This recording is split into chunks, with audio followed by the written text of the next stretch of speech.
नमस्कार। बीनिया संध्या से मैं कौशल तिवारी छत्तीसगढ़ की बात में आपका स्वागत है। पंजाब में मुख्यमंत्री क्या बदला, छत्तीसगढ़ में टीएस बाबा समर्थकों की बाँछें खिल गई है और मीडिया तो इस कदर उतावली है कि बाबा के हर दौरे को मुख्यमंत्री परिवर्तन के तौर पर देखती है। उनके ख्याली सूत्र इतने सक्रिय हो जाते हैं कि बाबा के कहने के बाद भी वे ये मानने को तैयार नहीं होते हैं कि छत्तीसगढ़ में मुख्यमंत्री परिवर्तित होने की मंशा को लेकर ही बाबा दिल्ली जा रहे हैं। छत्तीसगढ़ में ढाई साल का फार्मूला तो कब का फेल हो चुका है, क्योंकि 2.5 साल 17 जुलाई को समाप्त हो चुका है। लेकिन मीडिया ये भ्रम फैलाए हुए है कि 2.5 साल का फार्मूला जिंदा है, जबकि 2.5 साल नहीं, अब 3 साल हो चुके हैं भूपेश बघेल को। तब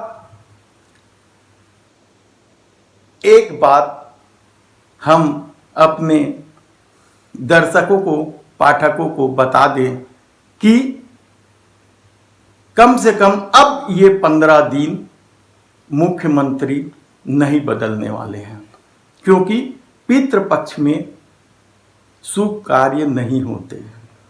तब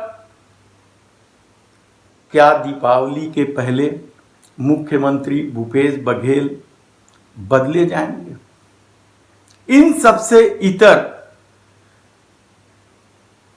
सबसे विकट स्थिति उन मंत्रियों की है जो भूपेश सरकार या भूपेश बघेल के प्रति निष्ठावान हैं। खासकर रविंद्र चौबे, मोहम्मद अकबर, डॉक्टर शिव डहरिया ये बेचैन हो जाते हैं। तो इसकी वजह है कि यदि बाबा मुख्यमंत्री बने तो इनका क्या होगा। शिव डहरिया को तो उतना ज़्यादा नुकसान नहीं है, मोहम्मद अकबर भी अल्पसंख्यक कोटे से बने रह सकते हैं, लेकिन रविंद्र चौबे के सामने सबसे बड़ी दिक्कत यह है कि उनके प्रतिद्वंदी लगातार इस फिराक में है कि वे मुख्यमंत्री बने। ब्राह्मण लॉबी से आने वाले रविंद्र चौबे के प्रतिद्वंदी सत्यनारायण शर्मा, अमितेश शुक्ल, अरुण ओरा जैसे दिग्गज नेता हैं। ऐसे में रविंद्र चौबे यदि बेचैन हैं तो यह कांग्रेस के लिए भी एक सबक होना चाहिए कि सत्ता किसी की बपौती नहीं है। रविंद्र चौबे किस तरह के नेता हैं यह किसी से छिपा नहीं है, और न ही रविंद्र चौबे आज रविंद्र अग्रवाल भी कहलाने लगे हैं, तो इसकी भी अपनी वजह है। वे अग्रवाल क्यों कहला रहे हैं, उन्हें रविंद्र अग्रवाल क्यों कहा जा रहा है, यह कहानी हम आपको बाद में बताएंगे। बस इतना जान लीजिए कि सत्ता परिवर्तन के बाद विभागों के हस्तांतरण में रविंद्र चौबे क्या हैं। ये एक इशारा है जिसे हम आपको बाद में बताएंगे।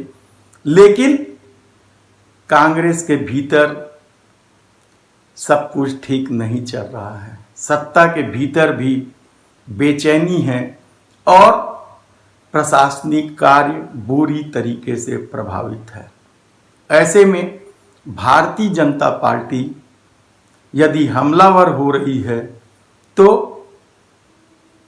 कांग्रेसियों को इससे सबक लेना चाहिए। भाजपा की अपनी कहानी है।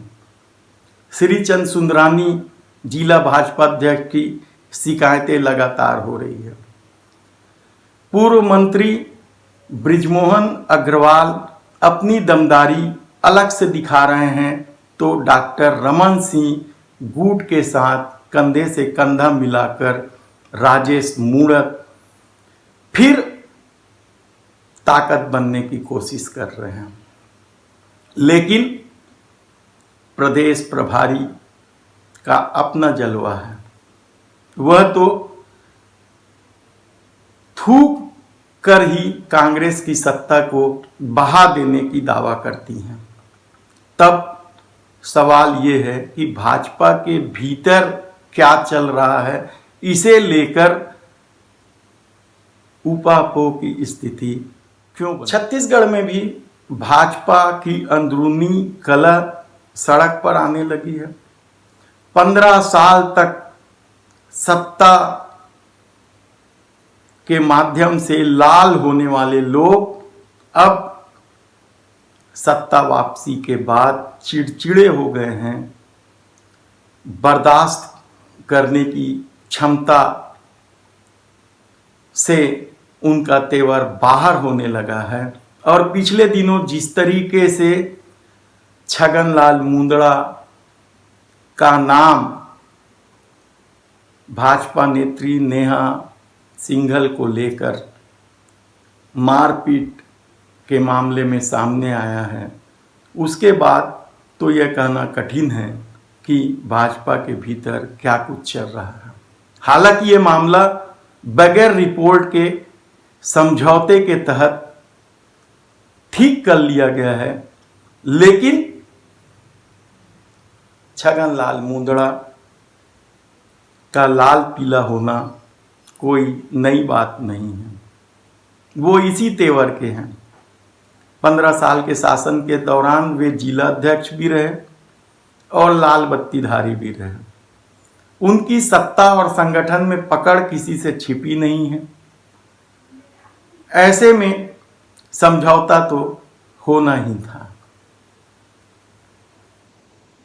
हम फिर वापस कांग्रेस की राजनीति की तरफ लौटते हैं और ये बता दें कि छत्तीसगढ़ में भूपेश बघेल की सरकार जन सरोकार को लेकर जिस तरीके से काम करने की कोशिश कर रही है, उसके बावजूद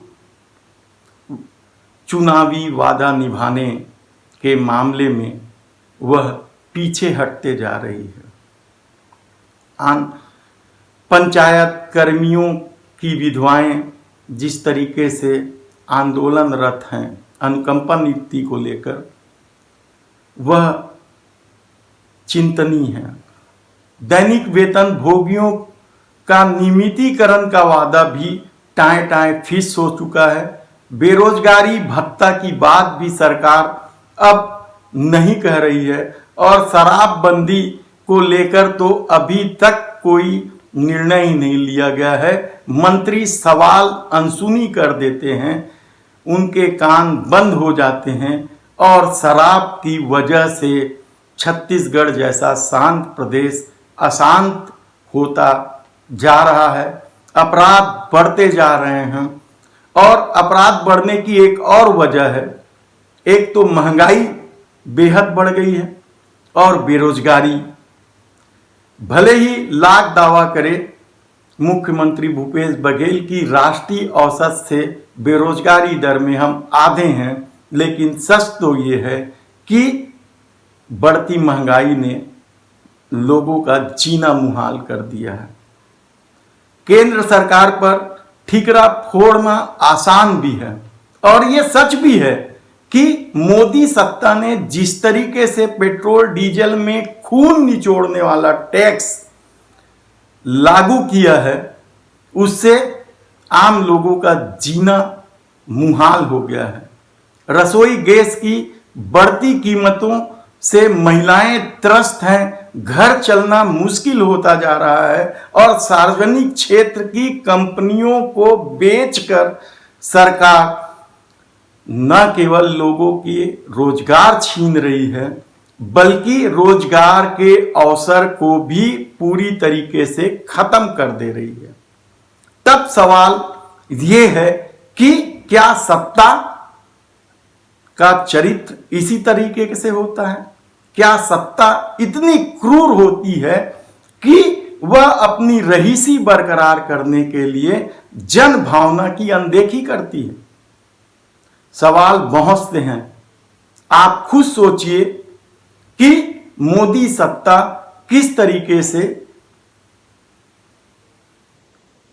खून चूसने वाला टैक्स वसूल रही है। आखिर उन पैसों का हो क्या रहा है?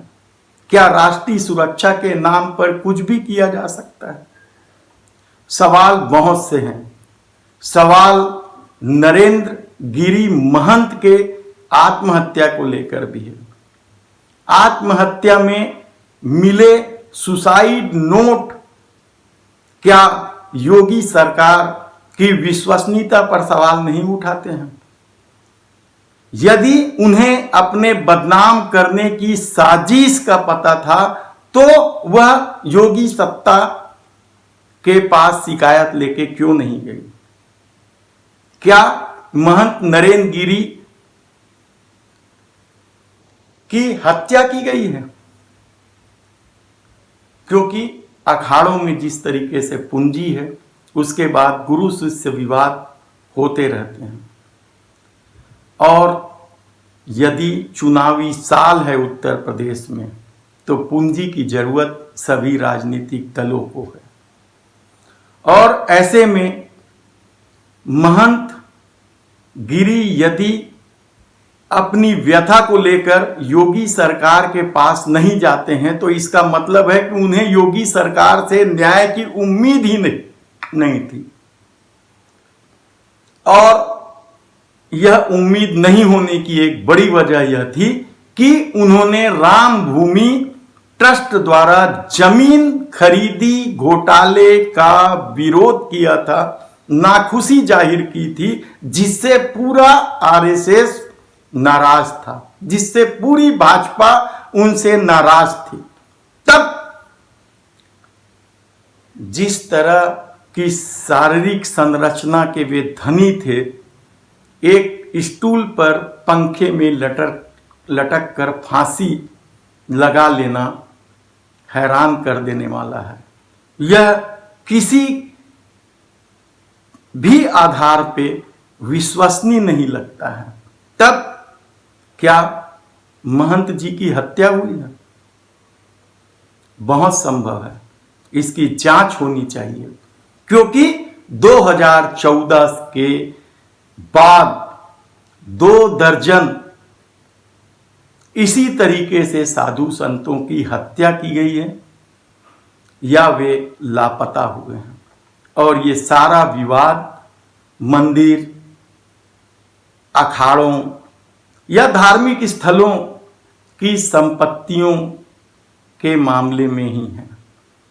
आप सोचिएगा जरूर कि आखिर महंत की अपनी सरकार होते हुए भी आत्महत्या को वे मजबूर क्यों हुए, सरकार तक शिकायत क्यों नहीं किए, ये आप जरूर सोचिएगा। धन्यवाद।